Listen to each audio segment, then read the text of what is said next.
जय हिंद। नमस्कार दोस्तों, सभी का फिर से स्वागत और अभिनंदन है।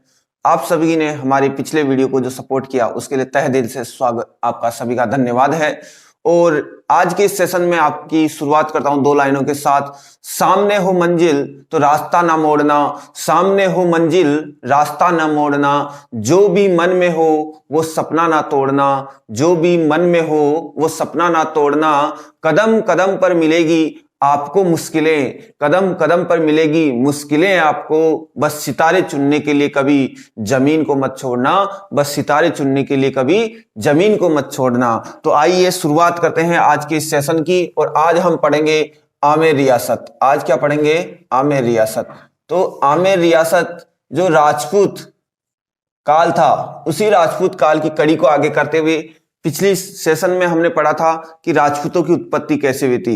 अब उसी सेशन को आगे करते हैं और पहली जो रियासत पढ़ रहे हैं, जहां का इतिहास हम लोग पढ़ेंगे, वो है आपकी आमेर रियासत।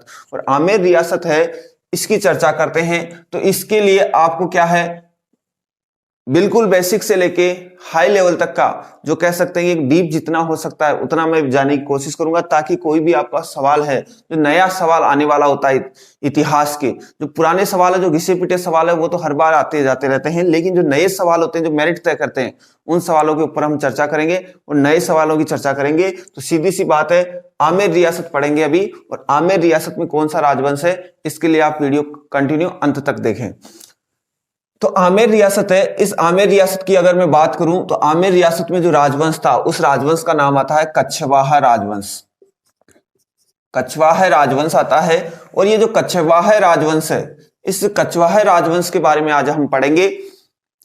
ये कहां से थे, इनका क्या बेसिक परिचय है, और इनकी उत्पत्ति कैसे हुई, और कहां से आए ये, और कहां कहां पर इन्होंने शासन की, इनकी प्रारंभिक राजधानी क्या थी, इनके संस्थापक कौन थे, और इनके कुल देवता, ये इन सभी चीजों की चर्चा करेंगे हम लोग। तो कछवाहा राजवंश से कहां का?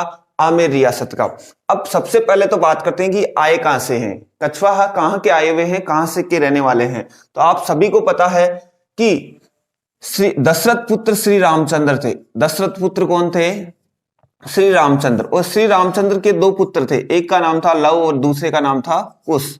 तो कुश के जो वंशज थे, कुश के जो वंशज थे वो क्या कहलाए? आपके कुशवाहा। कुश के जो वंशज थे वो क्या कहलाए? कुशवाहा कहलाए। और यही कुशवाहा आगे चलकर क्या कहलाए? आपके कछवाहा कहलाए।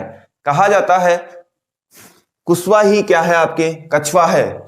अब बात कर लेते हैं, ये कुश के वंशज है, श्री राम के पुत्र कुश के वंशज है। और इसीलिए ध्यान रखना है, श्री राम की पीढ़ियों के जो शासनकर्ता वो अपने हिंदुस्तान में भी हुआ करते थे, जिनका नाम आता है, कि बात करूं मैं, अगर ये देखना आप लोग, ये राजस्थान है अपना, और इस राजस्थान में यहां वाला जो भूभाग है इसको कहा जाता है मालवा। और मालवा में एक जगह पड़ती है जिसका नाम आता है नरवर।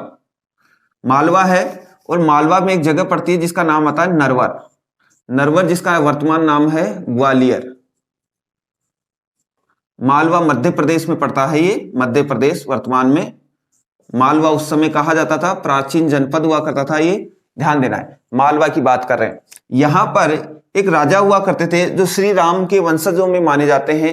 इनकी 33वीं पीढ़ी के, 32वीं पीढ़ी के तो अपने जयपुर वाले हैं, ध्यान देना है, ठीक है। तो इसी के साथ कहते हैं कि इन्हीं के पीढ़ी के एक राजा हुआ थी जिनका नाम था नल, राजा नल। और इन्हीं राजा नल के पुत्र थे जिनका नाम आप सभी ने सुना होगा, ढोला। ढोला का नाम आप सभी ने सुना होगा, ढोला। और इन ढोला का विवाह हो जाता है अपने जैसलमेर की राजकुमारी जिसका नाम था मरवन। जैसलमेर की राजकुमारी थी जिसका नाम था मरवन। तो इसीलिए इस मरवन और ढोला की क्या है, आप सभी को पता है, प्रेमाख्यान, इनकी दोनों का जो प्रेमाख्यान था, उन दोनों का प्रेमाख्यान बड़ा ही विख्यात था, विश्वविख्यात है, जो आज भी लोक जनश्रुतियों में, और कहा जाता है आज भी जैसलमेर की उधर वादियों में क्या है, आज भी धोरों में इसको सुना जाता है। तो ढोला मारू की क्या है, दोहे कहे जाते हैं, दोनों की प्रेम प्रेम के ऊपर ऐतिहासिक कथाएं हैं ढोला और मरवण की, ध्यान देना है। तो मरवण जैसलमेर की थी और आपके ढोला कहाँ के थे, नरवर के थे। तो याद रखना ढोला मारू से संबंधित ये है कि ढोला मारू के जो दोहे हैं वो कवि कलोल ने लिखे हैं, कवि कलोल ने ढोला मारू के दोहे लिखे हैं। तो बात याद रखना, नरवर के जो आपके राजा नल थे इसी के वंशज आते हैं एक जिनका नाम आता है सोढ़देव, उन्हीं के वंशज थे जिनका नाम था सोढ़देव। और इन्हीं सोढ़देव के पुत्र हुआ करते थे जिनका नाम था, इनके पुत्र थे, उनका नाम था क्या, दूले राय। दूले राय थे इनके पुत्र का नाम। और ये दूले राय क्या है, इनका विवाह आपके इस क्षेत्र को उस समय बोलते थे ढूंढाड़, इस क्षेत्र को बोला जाता था उस समय ढूंढाड़ प्रदेश। और इसी ढूंढाड़ प्रदेश में जो दौसा के आसपास का क्षेत्र था, दौसा यहां है आपका दौसा, इस दौसा के पास का जो क्षेत्र था यहां पर एक गढ़ था जिसका नाम आता है मोरागढ़। दौसा के पास में एक जगह थी जिसका नाम आता है मोरागढ़। और यहां की मोरागढ़ की जो राजकुमारी थी उसका नाम था सुजान कंवर। चौहान राजाओं का यहां पर शासन हुआ करता था। सुजान कंवर का यहां पर क्या था, सुजान कंवर जो इसकी राजकुमारी थी मोरागढ़ की, चौहान राजकुमारी थी, इसका विवाह किसके साथ हो जाता है, दूले राय के साथ। जब दूले राय के साथ विवाह हो जाता है तो दूले राय यहाँ के क्या बन जाते हैं, जमाता बन जाते हैं, जवाई बन जाते हैं। तो इसी प्रकार से सुजान सिंह का विवाह, सुजान कंवर का विवाह दूले राय से हुआ और ये यहाँ के जवाई हो गए। तो कहते हैं कि दौसा के आसपास का जो क्षेत्र था इस पे अधिकार हुआ करता था उस समय बड़ गुजरों का, बड़ गुजरों का अधिकार हुआ करता था। तो इस वजह से चौहानों और बड़ गुजरों के बीच में क्या चलता था, हमेशा वर्चस्व की लड़ाई चलती थी, मतलब एक दूसरे पे अधिकार की लड़ाई चलती थी। उस समय होता यही था, राजपूत राजा एक दूसरे पे अपना अधिकार, अपना क्षेत्र विस्तार करके अधिकार करना चाहते थे। तो होता यह है, बड़ गुज्जर थे और ये बड़ गुज्जर हैं, ये क्या करते थे, इनके ऊपर अनाधिकृत इनके गांवों को क्या है, छीन लिया था। तो इस वजह से इन्होंने, जो यहाँ के राजा थे, जो मोरा के राजा थे, सुजान कंवर के पिताजी थे, उन्होंने दूले राय को सहायता हेतु बुलाया और दूले राय ने इनका जो क्षेत्र है वो जीतकर इनको दिया, क्षेत्र दिया। तो दूले राय क्या है, फिर यहीं पे खो जगह पड़ती है, दौसा के अंदर एक जगह पड़ती है जिसका नाम आता है खो। इसी खो में ये रहने लग जाते हैं और यहीं पे इन्होंने एक नए राजवंश की स्थापना की जिसका नाम क्या है आपका, कच्छवाहा राजवंश की नींव रख दी। कहां पर, राजस्थान के अंदर। तो ध्यान रखना, राजस्थान में कच्छवाहा राजवंश की नींव है वो 1137 ईस्वी में किसके द्वारा रखी गई, आपके दूले राय के द्वारा। और यहाँ पर अब यहाँ पर सोढ़देव शासन करते हैं कुछ समय के लिए और उसके बाद दूले राय शासन करते हैं। तो 1137 ईस्वी में खो दौसा के अंदर आपकी किसकी स्थापना होती है, कछवाहा राजवंश की स्थापना होती है। तो इस प्रकार से कछवा राजवंश है, इसका संस्थापक किसे कहा जाता है, तो ध्यान रखना, इसका संस्थापक है वो है आपका दूले राय। संस्थापक कौन है इसका, दूले राय, ध्यान देना है। दूले राय का दूसरा नाम दूलेकरण मिलता है, तेजकरण मिलता है, ठीक है। अब दूसरी बात करूं मैं, इन्होंने क्या किया, धीरे धीरे अपने क्षेत्र का विस्तार किया। विस्तार किया किसने, आपके दूले राय ने। और पास ही में एक जगह पड़ती थी जिसका नाम था माची। माची जो वर्तमान में क्या है आपका, रामगढ़ है। वर्तमान में क्या है आपका, रामगढ़, जुमवाई रामगढ़, ध्यान देना है। इसमें इन्होंने क्या किया, एक माता का मंदिर बनाया जिसका नाम था जुमवाई माता। तो इन्होंने यहां पर एक माता का मंदिर बनवा दिया जिसका नाम है जुमवाई माता। जुमवाई माता का मंदिर बनाया और इसीलिए इस जगह का नाम क्या हो गया, जुमवा रामगढ़। और इसी जुमवा रामगढ़ को कहा जाता है ढूंढाड़ का पुष्कर। इसे क्या कहा जाता है, इसी को ढूंढाड़ का पुष्कर कहा जाता है। और ये जो इनकी माता है ये इनकी कहलाती है कुल देवी। ये क्या है इनकी, कुल देवी। कुल देवी का मंदिर बनवा दिया यहाँ पर और उसका नाम है जमवाई माता। और माची शहर था या गांव था, उसका नाम बदलकर इन्होंने क्या कर दिया, जमवाई रामगढ़। तो इस प्रकार से इन्होंने अपनी जो दूसरी राजधानी खो से बदलकर कहां कर दी, जुमवा रामगढ़ कर दी। किसने कर दी, दूले राय ने कर दी, ठीक है। अब इसके बाद में होता यह है कि दूले राय ने अपना क्षेत्र विस्तार करना शुरू किया और धीरे धीरे इनका शासनकाल समाप्त हो जाता है। तो इस प्रकार से इनसे जुड़ी हुई और क्या क्या बातें हैं जो हमें याद रखनी है कि कुल देवी इनकी क्या हो गई, जुमवाई माता हो गई। तो इसी प्रकार से इनकी जो मैंने बताया था कि आराध्य देवी है वो आमेर के अंदर, जब इनकी तीसरी राजधानी आमेर बन जाती है, तो आमेर का जब जगह थी वहां पर इनकी तीसरी राजधानी बनती है और यहीं पे इनकी जो आराध्य देवी है, आराध्य देवी वो आराध्य देवी बन जाती है। कौन? जिसका मंदिर बनाया था किसने? मान सिंह प्रथम ने बनाया था, जिसका नाम आता है आपके शीला देवी। शीला देवी, ध्यान देना, शीला देवी का मंदिर बना दिया यहाँ पर। और ये शीला देवी की जो प्रसिद्ध मूर्ति है ये बंगाल से लाई हुई मूर्ति है, तो इसके बारे में चर्चा करेंगे। ये इनकी आराध्य देवी बन जाती है। और उसके बाद में जब जयपुर शहर की स्थापना हो जाती है, चौथी राजधानी बन जाती है इनकी, तब यहाँ पर एक मंदिर बनाया जाता है जिसका नाम आता है राधा गोविंद देव जी का। राधा गोविंद देव जी का, गोविंद देव जी का मंदिर। और ये राधा गोविंद देव जी है वो इनके क्या है? कुल देवता या आराध्य देवता है, किनके? आमेर के राजाओं की। और इन्हीं को ये क्या मानते हैं? अपना राजा मानते हैं और स्वयं को उनका दीवान मानकर उनके हुक्म की पालना करते हुए शासन करते हैं। कहां पर? आमेर के अंदर। तो गोविंद देव जी याद रखना, एक मंदिर का नाम आता है गोविंद देव जी का और एक है राधा गोविंद देव जी का। गोविंद देव जी का मंदिर है वृंदावन में, जो मान सिंह ने बनवाया था। ठीक है, ध्यान देना है। अब इसके बाद ये बातें हो गई, इनकी स्थापना की बात हो गई। कौन से स्थान पर हुई? कहां से आए हुए हैं? आप सबको पता है, नरवर से आए हुए हैं। सोरदेव का पुत्र था दूले राय, जिसने स्थापना की क्या की? आपकी कछवा राजवंश की खो दोसा के अंदर इन्होंने स्थापना की। पहली राजधानी क्या है इनकी? खो है। दूसरी राजधानी क्या बनी इनकी? आपके रामगढ़। और तीसरी क्या बनी? आपके आमेर। और चौथी क्या बनेगी? जयपुर। ठीक है। और ये जो रामगढ़ है, जुम्मा रामगढ़, इसे कहा जाता है ढूंढाड़ का क्या कहा जाता है? पुष्कर कहा जाता है। क्या कहा जाता है? ढूंढाड़ का पुष्कर कहा जाता है। तो याद रखना विशेष तौर से, ढूंढाड़ का पुष्कर आपके रामगढ़ को कहा जाता है। और आप सभी को पता होगा जो रामगढ़ का जो बांध है ये जयपुर में सिंचाई के साथ साथ पेयजल की व्यवस्था की पूर्ति के लिए बनाया गया था। लेकिन विडंबना है कि आज इसमें आवक क्षमता बिल्कुल नगण्य हो चुकी है, जिससे सारी व्यवस्था ठप हो चुकी है। ये प्रकृति का क्या है? एक तरह से नाश है।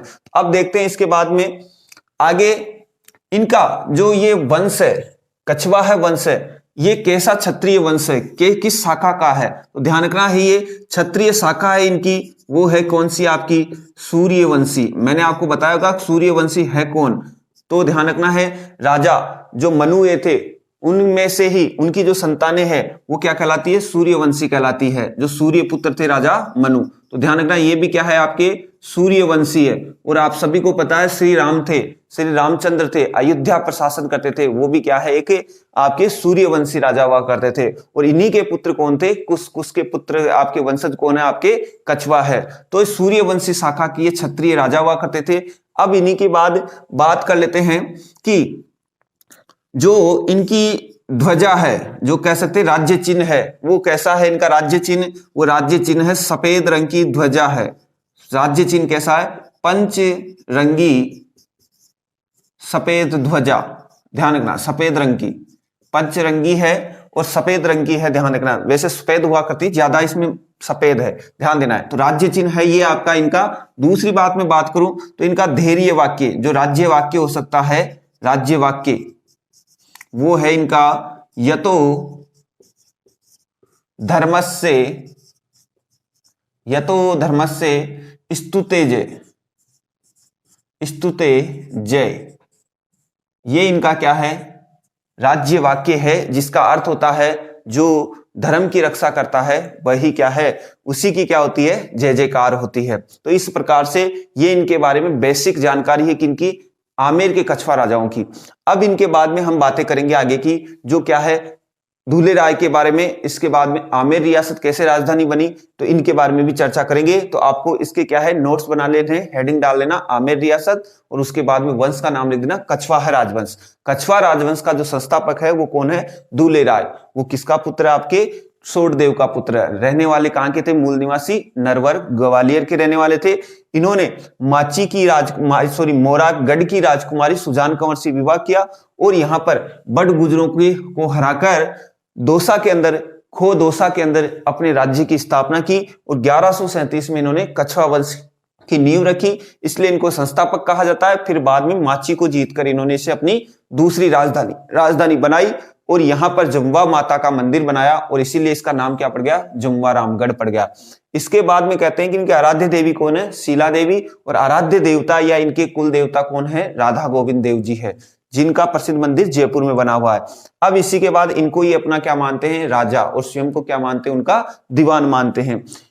ये कछवा है वो श्री राम के पुत्र कुश के क्या है, वंशज है। ऐसा ही राजस्थान के अंदर एक और राजवंश है जो अपने आप को कुश का वंशज मानते हैं, आप कमेंट करके बताएं।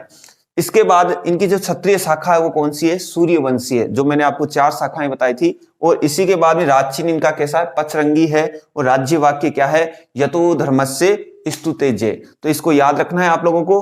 अब बात कर लेते तुरंत इसके दूल्हे राय के बारे में, थोड़ी सी जानकारी लेते हैं, क्योंकि इनकी प्रारंभिक जानकारी बड़ी महत्वपूर्ण है, यहां से सवाल बन सकते हैं। तो विशेष तौर से दूल्हे राय को कहा जाता है, इनका संस्थापक कहा जाता है, आदि पुरुष कहा जाता है आमेर के कछवा राजवंश का। 1137 में इन्होंने इस वंश की स्थापना की यहां पर। और आमेर रियासत तक आते आते इनका समय आ जाता है लगभग 1200 के आसपास, 1207 में। तो ध्यान देना है। बात कर रहे थे हम किसकी, बात कर रहे थे हम दूल्हे राय की। दूल्हे राय जिनको दूल्हेकरण के नाम से और तेजकरण के नाम से भी जाना जाता है, तेजकरण के नाम से भी जाना जाता है।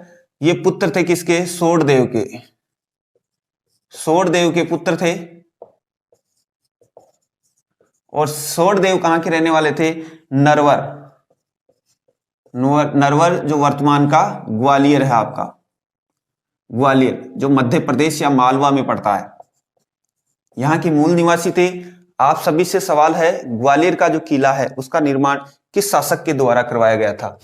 यहाँ के पुत्र थे, इनके पुत्र थे। और ये कहते हैं, मैंने बताया था कि मोरागढ़ की चौहान राजकुमारी, नोट्स बना लेना साथ के साथ, चौहान राजकुमारी सुजान कंवर से ये क्या करते हैं, विवाह करते हैं। कंवर से विवाह करते हैं। यहां पर ये दौसा के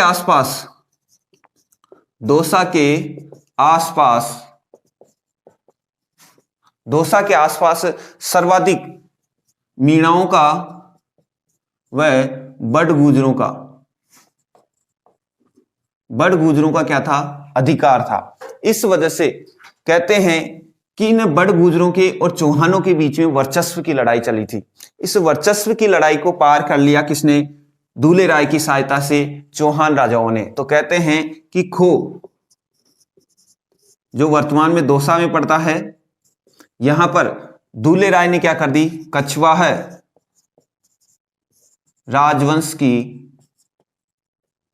नींव रखी। और ये काम इन्होंने कब किया, स्थापना वर्ष कब है, 1137 ईस्वी में।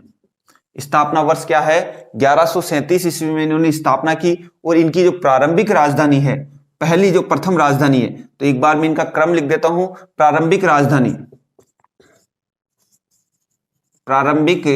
राजधानी वो बन गई आपकी क्या, इनकी खो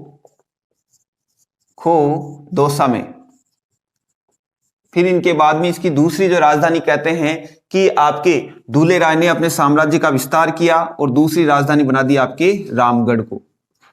रामगढ़ जिसका पहले प्राचीन नाम क्या था, माची को दूसरी राजधानी बनाई। और इसी जगह इन्होंने एक मंदिर बनवाया जिसका नाम क्या था, जुम्बाई माता का मंदिर निर्माण करवाया इन्होंने। और यह है इनकी क्या है, कुलदेवी। ध्यान देना है, कुलदेवी है। जब भी इनके कछवा राजवंश में कोई भी बच्चा संतान होती है पहली, तो उसको घर से बाहर निकालने से पहले एक बार सबसे पहली जो धोख होती है वो कहां की दिलाई जाती है, आपके जुम्बा माता की दिलाई जाती है। अब इसी के बाद में रामगढ़ हो गया। कहते हैं कि फिर इनकी मृत्यु के बाद में इनके जो पुत्र थे उनका इतिहास इतना ज्यादा विशेष नहीं था, लेकिन इनके जो पुत्र थे उन्होंने विशेष कार्य किया और इनके साम्राज्य को और बढ़ाया और बढ़ाकर आमेर कहां तक लेकर आ गए, आमेर तक। तो इनकी दूसरी राजधानी यहां तक हो गई। और ये बातें याद रखना, जो स्पेशली मैं बोलता हूं जुम्मा रामगढ़ है, ये बाद में नाम पड़ा था जब यहाँ पे माता जी का मंदिर बना था। इसके बाद में, इससे पहले ये माची शहर हुआ करता था। अब बात कर लेते हैं इनके उत्तराधिकारी की, दूल्हे राय के उत्तराधिकारी के बाद की। तो ये इसका स्क्रीनशॉट ले लें और नोट्स बना ले साथ के साथ। दूल्हे राय की बात हो गई। अब दूल्हे राय के बाद में अगले राजा आते हैं, उनका नाम आता है कोकिल देव, जो इस आपके दूल्हे राय के क्या थे, पौत्र थे, कोकिल देव। कोकिल देव की बात करते हैं, कोकिल देव। इसका दूसरा नाम मिलता है इतिहास में कील देव के नाम से। अन्य नाम क्या है इनका, अन्य नाम कील देव, कील देव थे। और ये हैं आपके दूल्हे राय के पौत्र, पौत्र है, ध्यान देना है। इन्होंने क्या किया, ध्यान देना है थोड़ा सा विशेष तौर से। इधर अपना राजस्थान है, ये राजस्थान में ये वाले यहां की क्षेत्र की बात कर रहे थे हम, ये दौसा वाला क्षेत्र है। यहां से रामगढ़ चले गए, खोज से रामगढ़ चले गए, रामगढ़, और रामगढ़ से इधर वाला जो ये क्षेत्र था इसको बोलते थे उस समय आमेर। और आमेर के आसपास मीणाओं का राज हुआ करता था। इन्होंने झोटवाड़ा, गेटोर और इन क्षेत्र को जीता और जीतकर आमेर पर भी अधिकार कर लिया, मीणाओं को हराया। किसने हराया, आपके वो हराया आपके कोकिल देव ने। और कहते हैं 1207 ईस्वी में, 1207 ईस्वी में इन्होंने आमेर को अपनी तीसरी राजधानी बना ली। तो इस प्रकार से ध्यान रखना, ये वाला जो क्षेत्र था उस समय वो ढूंढाड़ कहलाता था पहले, ढूंढाड़ प्रदेश। और ये जो ढूंढाड़ प्रदेश है, ये ढूंढाड़ प्रदेश है, उस समय जो ये वाला जो क्षेत्र था इसको बोला जाता था पहले मत्स्य महाजनपद, मत्स्य महाजनपद। इस मत्स्य महाजनपद का ही क्या था, एक अंग था, कह सकते हैं उसका एक जनपद था। कौन सा, आपका ढूंढाड़ प्रदेश। तो मत्स्य महाजनपद है, इसकी राजधानी हुआ करती थी वो जयपुर में है वर्तमान में, आपके विराटनगर। इसकी राजधानी क्या हुआ करती थी, विराटनगर, विराटनगर, ध्यान देना है। तो इसी का हिस्सा था आपका कौन सा, आपका आमेर। तो इसको अधिकार किया था आपके किसने, कोकिल देव ने। कहते हैं कि इसका ढूंढाड़ क्षेत्र का नाम क्यों पड़ा, तो इसके पीछे एक रीजन है कि इस क्षेत्र में एक नदी बहती थी जिसका नाम क्या है, ढूंढ नदी। ढूंढ नदी, एक नदी बहती है जिसका नाम क्या है, ढूंढ नदी। और कुछ मान्यता यह भी है कि यहां पर एक धुंधु राव या राय नामक क्या था, एक राजा शासन करता था, राजा का शासन था। इस वजह से भी क्या है, इसको ढूंढाड़ बोलते हैं। और यहाँ की जो प्रचलित भाषा है उसका नाम है ढूंढाड़ी। और इस क्षेत्र को ढूंढाड़ क्षेत्र बोला जाता है, जयपुर दौसा के आसपास के क्षेत्र को। और रही बात यहाँ पे जो स्थानीय भाषा वो ढूंढाड़ी है, और आपको पता है दादू दयाल जी ने अपने जो उपदेश थे वो सर्वाधिक ढूंढाड़ी भाषा में दिए थे, ध्यान देना है। अब बात कर लेते हैं इन्होंने क्या किया, 1207 ईस्वी में आमेर को तीसरी राजधानी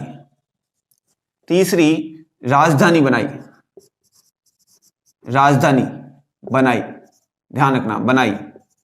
तीसरी राजधानी बनाई किसने, आपके कोकिल देव ने। और इन्होंने किसको हराया था, मीणाओं को हराकर। किसको हराकर, मीणाओं को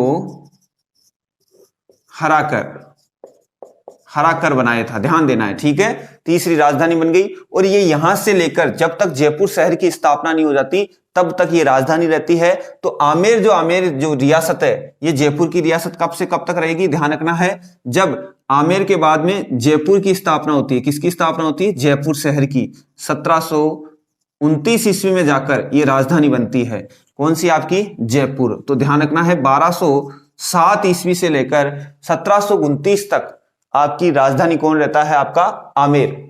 और उसके बाद में राजधानी क्या हो जाती है, कछवाओं की चौथी व अंतिम राजधानी कौन सी, आपकी जयपुर है। तो इस तरह इसको याद रखना है अपने को। दूल्हे राय के बारे में ये महत्वपूर्ण बातें हैं। अब आमेर शहर के अंदर या आमेर के अंदर क्या होता है, एक महलों का निर्माण होता है जिसका नाम आता है कदम्बी महल। ध्यान रखना, बड़ा इंपॉर्टेंट, कदम्बी महलों का निर्माण।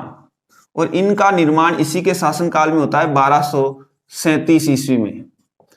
और 1237 ईस्वी में इनका जो निर्माणकर्ता इनका है वो निर्माता है, ध्यान देना है, कोकिल देव नहीं था, उसका नाम आता है राजदेव नामक एक व्यक्ति थे जिन्होंने क्या करवाया था, इनका निर्माण करवाया था। और इनकी विशेषता यह है इन महलों की कि इन कदमी महलों के अंदर आमेर के राजाओं का क्या होता है, यहाँ पर राजाओं का राज तिलक, यहाँ पर क्या होता है, इनका राज तिलक होता है, इसलिए ये बड़े ही प्रसिद्ध है। और ध्यान रखना है, आमेर के राजाओं का जब तक जयपुर शहर इनकी अगली राजधानी ना बन जाए और सिटी पैलेस का निर्माण ना हो जाए, तब तक इन सभी का जो राज्याभिषेक है या राज तिलक था वो कहां होता था? आपके कदमी महलों में होता था। ध्यान देना है और नोट डाल लेना विशेष तौर से, सिटी पैलेस या आपके जयपुर में जो सिटी पैलेस है उसका निर्माण होने तक इनका कहां पर होता है? यहीं पे होता है। ठीक है, तो ये बात है आपकी किसकी? कोकिल देव की। अब लास्ट, ज्यादा लंबा वीडियो को करेंगे नहीं, और इस वीडियो का जो अंतिम कड़ी है उसकी बात कर लेते हैं, अंतिम कड़ी की। तो देखिए, इसका स्क्रीनशॉट ले लें। कोकिल देव की बात मैं करूं तो कोकिल देव के बाद में मैंने बताया होगा आपको कि जो शुरुआती तौर था, उस शुरुआती तौर में जो आमेर रियासत के राजा थे वो जयपुर आपके आमेर के जो राजा हुआ करते थे ये चौहान राजा हुआ करते थे। उस समय अजमेर में चौहानों का राज हुआ करता था, दिल्ली तक चौहानों का राज था। तो इस प्रकार से कहते हैं कि शुरुआत में जो आपके ये राजा हुआ करते थे ये किसके सामंत हुआ करते थे? वो थे आपके चौहानों के। शुरुआत में कछवा राजा चौहानों के सामंत हुआ करते थे, लेकिन बाद में ये धीरे धीरे किसके हो जाते हैं? आपके ये हो जाते हैं आपके गुहिलों के, जो सिसोदिया राजवंश था उसके क्या हो जाते हैं? सामंत हो जाते हैं। तो इस प्रकार से याद रखना है अपने को कि होता क्या है, 2-3 घटनाएं याद रखनी, बीच में पूछी जा सकती है, थोड़े से डीप एग्जाम में पूछी जा सकती है कि आमेर के जो कछवा राजवंश थे, कछवा राजा, वो शुरुआत में किसके सामंत थे? शुरुआत में सामंत हुआ करते थे किसके? चौहानों के, चौहानों के। ठीक है, चौहान राजाओं के।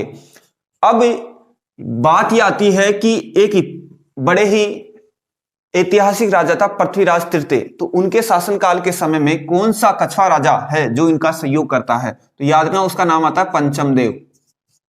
पंचम देव थे, वो आमेर के राजा थे जिन्होंने पृथ्वीराज तृतीय की क्या की थी? सहायता की थी। किसमें? तराइन के युद्ध में। तराइन के युद्ध में ध्यान देना, तराइन के युद्ध में ध्यान देना है विशेष तौर से। अगली बात ये आती है कि बाद में धीरे धीरे ये राजा बन जाते हैं कहां के? इनके जो उत्तराधिकारी आते हैं आगे चलकर, इनके राजा आते हैं उत्तराधिकारी जिसका नाम आता है चंद्रसेन। और इन्हीं चंद्रसेन जी के जो पुत्र थे उनका नाम आता है फिर पृथ्वीराज। पृथ्वीराज कछवा है, ये आते हैं पृथ्वी सिंह या पृथ्वीराज कछवा आते हैं, चंद्रसेन के पुत्र थे। आगे चलकर इनके वंशज आएंगे, तो इन्हीं के बारे में चर्चा करेंगे। और इनके समय के अंदर जो स्थिति रहती है वो क्या होती है देखना आप लोग। तो इसका भी थोड़े से नोट्स लिख लेना ये। और अब जब ये पृथ्वी सिंह थे, इस समय ये किसके सामंत हो जाएंगे? इस समय ये सामंत है किसके? गुहिलों के। गुहिलों के या सिसोदिया राजवंश था मेवाड़ का, इसके क्या है? ये सामंत है। इनके क्या है? ये अभी सामंत है। तो ध्यान रखना है, घटना क्या है कि पृथ्वीराज कछवा के समय की, पृथ्वीराज कछवा है। तो दोस्तों अब कछवा वंश के बारे में बात करेंगे अगले वीडियो में। तो मैं कुछ लाइनों के साथ इसका आज यहीं पे समापन करता हूं कि मंजिल मिल ही जाती है भटकते ही सही, मंजिल मिल ही जाती है भटकते ही सही, गुमराह तो वो लोग हैं जो घर से निकले ही नहीं। तो आप लोगों को अपने घर में रहना है, सुरक्षित रहना है, और इस वीडियो को ज्यादा से ज्यादा जरूरतमंद विद्यार्थियों तक पहुंचाएं, और इस चैनल को शेयर और सब्सक्राइब और लाइक करें। तहे दिल से सभी का धन्यवाद।